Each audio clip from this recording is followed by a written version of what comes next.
Greetings YouTube and welcome to the Blue Corner into a Cardfight deck profile, and in this video going over a deck that gets a nice buff from DZ Set 9, which is, for the first time actually on this channel, Vermillion, post in D format I should say. So despite the fact that I am a lifelong Narukami guy and that this clan, the reason why I'm in the game, and that if I were to play in any of the alt formats I'd be playing some version of Narus, I've never really touched the deck a lot in Standard, and that's just because I was so disappointed at how it performed on initial release. I was like, I'm not even going to bother, because I figured that they would do the same thing that they would do with Overlord, which is release custom cards that would magically fix up all the deck's issues. But naive little me, I forgot, this isn't Overlord, so no, it doesn't get those custom promo cards that fixes all of its issues. Vermillion got like a promo card, but it wasn't really that great. No, they did get a promo card, and they got reprinted. And then Vermillion just recently got a promo card that's absolutely dog shit. So, yeah, the classic Vermillion struggles. I keep forgetting that if it's a Narukami deck that's not named Eradicator or Vanquisher, it generally tends to get the short stick of support. So, guess we're just waiting for that Vanquisher Stride deck set. There's this product stream coming at the end of this month, so maybe we'll get it then. And you might be thinking to yourself, Blue, that's not likely, but hear me out. Vanquisher and Thavas tend to be pretty closely knit together. They usually appear in the same sets or with like similar people. Like, I'm convinced that if they're going to put Thavas into Standard, then they're going to put Vanquisher alongside him, just because it's like the closest thing you can have to a dual set. That's assuming if they don't go alt male Asha, which they probably will. It's been a while since. In any case, yeah.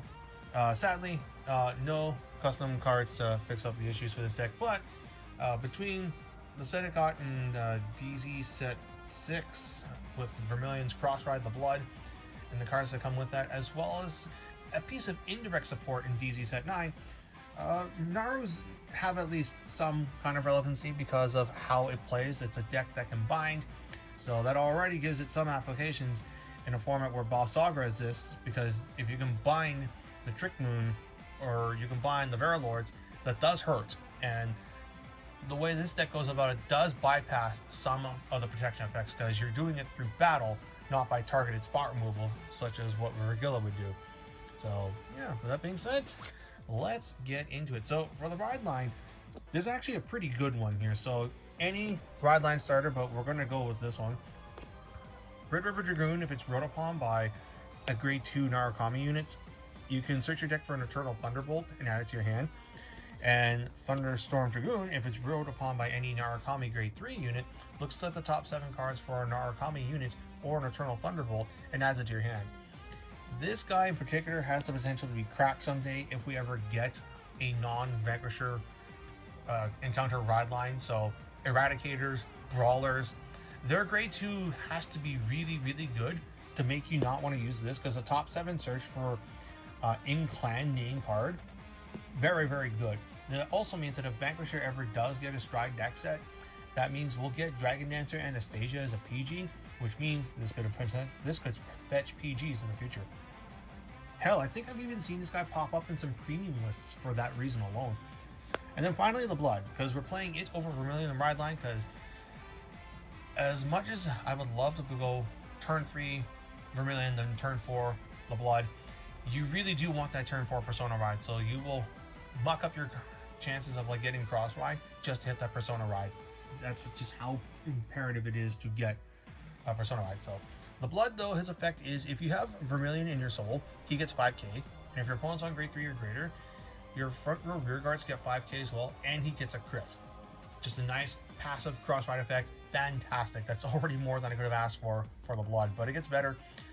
So once per turn, you can Soul Blast 1, and he has Vermillion's ability to, when he attacks the Vanguard, you can choose 2 rear guards and attack them at the same time. And then at the end of the battle he attacked, if you played an order card this turn, you can discard a card from your hand and ping your opponent for damage. That effect doesn't really come up too much, because you don't really want to be tossing hand cards away, but it can happen.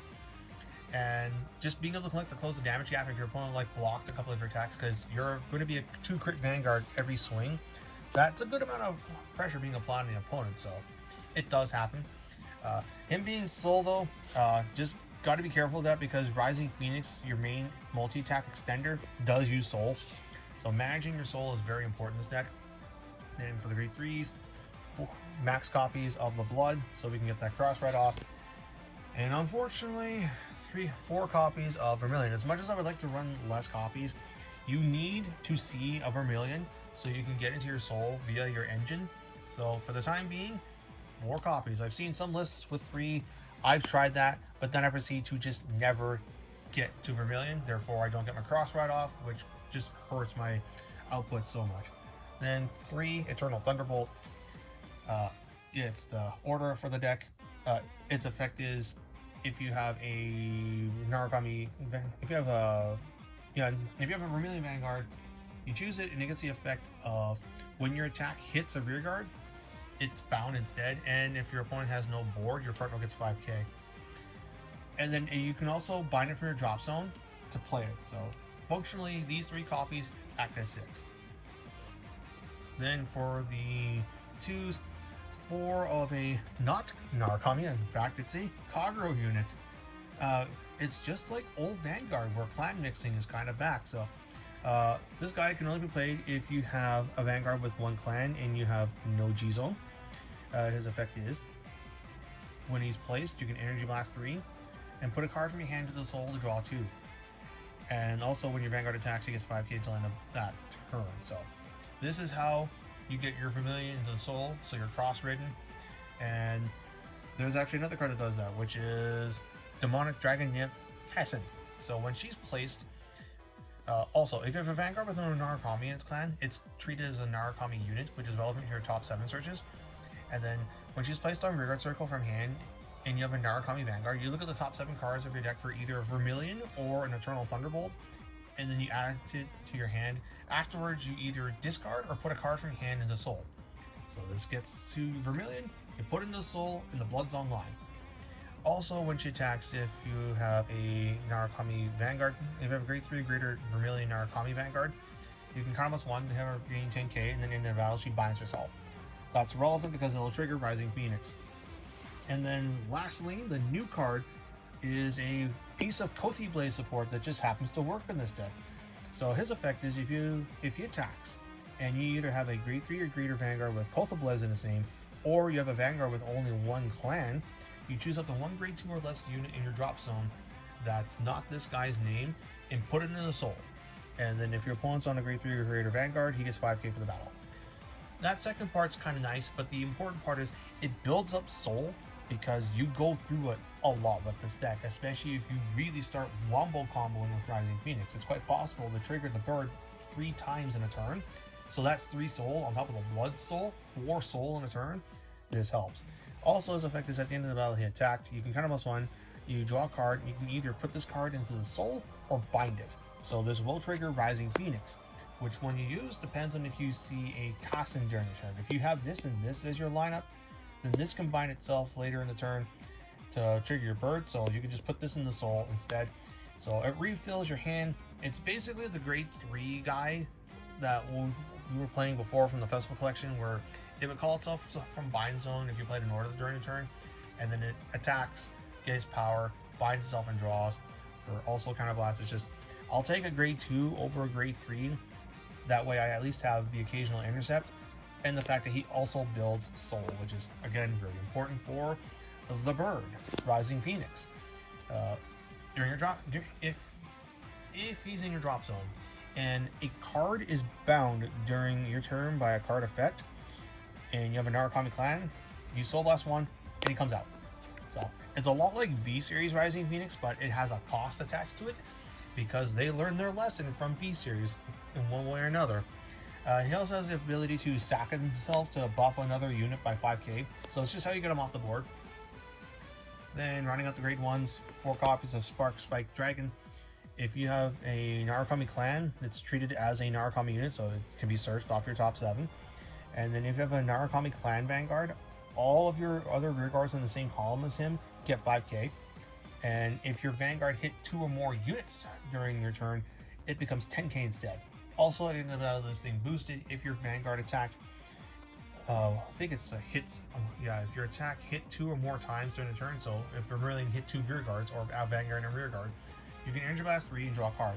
Very, very nice because you don't really use energy in this deck, so having a draw engine for just doing your thing, pretty nice. It's a good rear guard booster. It makes your birds hit easier. It's a nice thing for Vanguard. Yeah, great card. And then moving on to defenses, 3 PGs and Sanctitude, and then just 8 crits, 4 heals, 3 draws because you need to see stuff. So we're playing draws because it's a peace deck. And then Drag Veda. Vermillion, the blood, gets a crit. So restand it with Drag Veda and do it again. And I do believe that, let's quickly check how the blood works here. I do believe it's when he attacks, you choose, yeah, so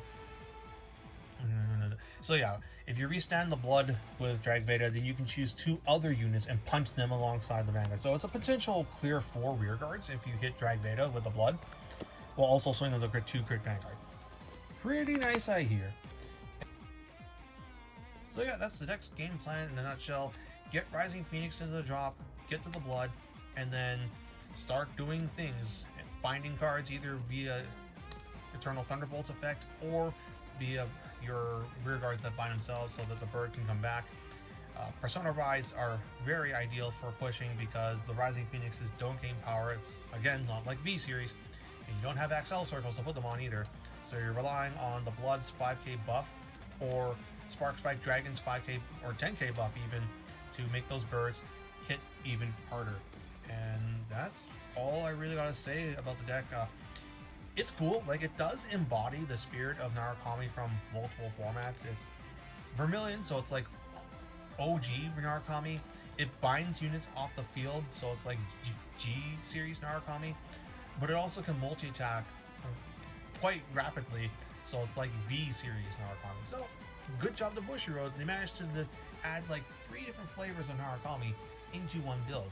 That being said though, this deck's not going to be meta, not for a good while. It needs a lot of like good power stuff to really do that, or to make like a Narukami clan deck meta again, you bring in Vanquisher, because it's always just been Vanquisher or Eradicators that really push the clan to the next level, and I see that being the case here. So I hope you guys enjoyed this. If you're a Narukami enthusiast and you've been playing this deck in Standard, by all means comment what you've been doing with the deck and if you've been trying some other cards.